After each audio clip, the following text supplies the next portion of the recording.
This is a very special story for me. I want you to enjoy this as much as I freaking enjoy this topic. It's climbing, and it's not the climbing part. Climbing one of the tallest mountains is tough enough. Going in a blinding snowstorm, in whiteout conditions, even harder. You are about to meet a group of men and women who did something even more challenging than that.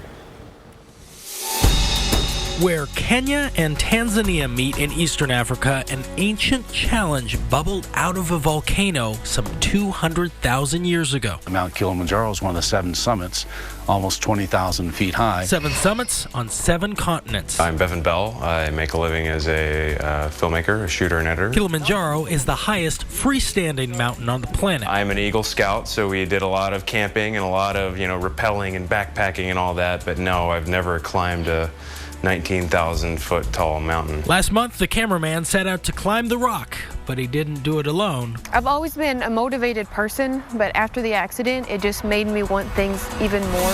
Sergeant Keisha McInerney. I had actually had someone tell me that, sorry, you just won't be able to do these things anymore, and I'm not going to accept that. And Corporal Steve Martin are amputee veterans. I'm an able-bodied climber, or as some of the guys call us, normies, because we have both of our legs. They all became Kilimanjaro Warriors. You'd walk a couple steps and then have to catch your breath. It's like you were running sprints. It started raining on us pretty bad. And it wasn't just the rain, there was lightning up there. It was a pain in the butt. How far away were you from the lightning strike? We were literally in the storm. There was lightning flashing just right overhead. It was like a snow thunderstorm. And how were they dealing with that? Some people are holding metal rods in their hands. Sarah had it, I think, the worst because she walks with forearm crutches. I mean, the second we stepped foot out of the truck, it just started to pour. It just started to rain and rain and rain and rain. Most of us could go like this and guard our face for the most part, but she just sort of had to, wince and go through it. We then encountered a blizzard. Temperature was 20 degrees. The wind chill. I assessed the winds to be at about 30 knots, so it was absolutely freezing. Just blasting wind into your face.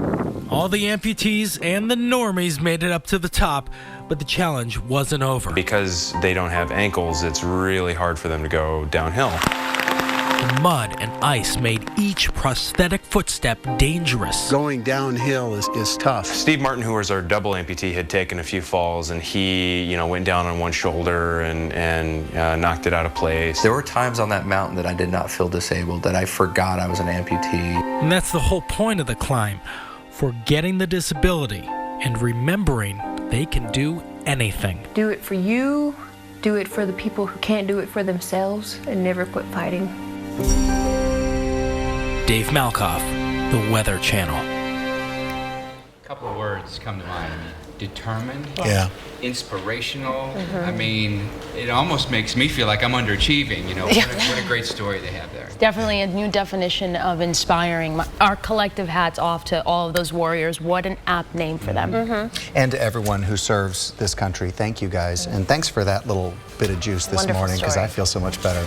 We've got much more ahead coming up on AMHQ, including our daily checklist. Spring starts tomorrow, so says the calendar. Mike Bennis begs to differ. We'll be right back.